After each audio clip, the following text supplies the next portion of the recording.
Sadanand, first to you. I think Mini and Madhulika have established that it's going to be a while before this election can be officially called.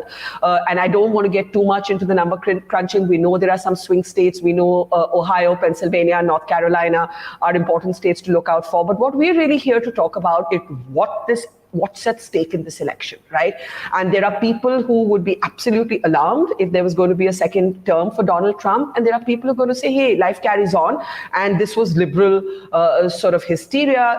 A lot of my friends, for example, in the United States of America have been fearful of violence on the streets, have been fearful of Trump supporters not accepting a result that would not go their way. Is there anything to suggest? That America, whose USP is its great democracy, would not be able to process the outcome, whatever it is? Good to be on your show, Barkha, and good to see Madhulika and Mini again. Hi to both of you. Look, we can get into the number crunching later, but I just want to say one thing because my view is a little bit different from the others who've spoken so far. I actually think that based on what we're seeing so far, this is shaping to be a very good night for Donald Trump.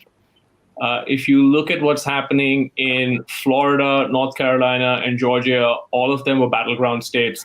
It looks like Trump is going to win them. If you look at now what's happening in Ohio and Texas, early Democratic leads have been turned around, and it looks like Trump is quite comfortable. So I'm willing to go with all the usual caveats, but this is actually feels a lot like 2016. So let me just put that out there as my first point on the horse race. Now, you think he could actually win? I want you to just elaborate on what you mean by saying it's a very good night for Donald Trump. Just elaborate a little bit on that. Yeah. So if you look at the sort of the first few hours, the most important state by far was Florida, because if Biden had won Florida and polls had suggested he had a chance to win Florida, then essentially the path to 270 for Trump became incredibly narrow. Trump has won Florida for all intents and purposes.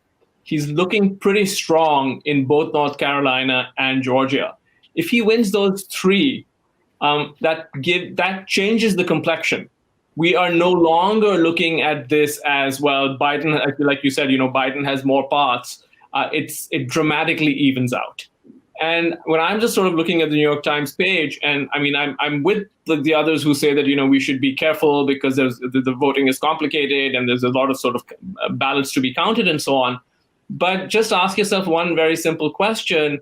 Right now at 10:45 p.m. on November 3rd, East Coast time, whose shoes would you rather be in? And I have to tell you, I'd rather be in Trump's shoes. So that's sort of the first point on the horse race.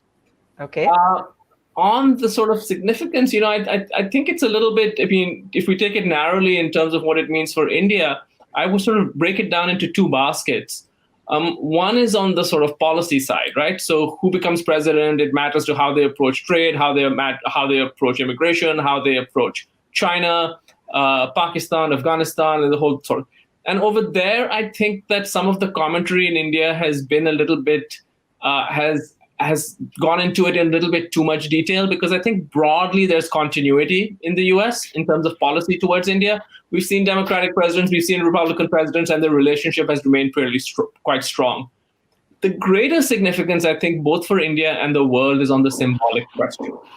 Because if you have Trump coming back and you have another victory for his particular brand of populism, with all the coarseness of language, with the kinds of attacks on the media, those kinds of things. And to the extent that those give a green light to people who have similar views in other parts of the world, I think that is the part that I would say is probably more significant, because this is really you can frame this as a battle between populism and liberal democracy, with Biden being the candidate for a return to the sort of traditional liberal democracy that we've all seen. That's the only thing we've known before the emergence of Trump.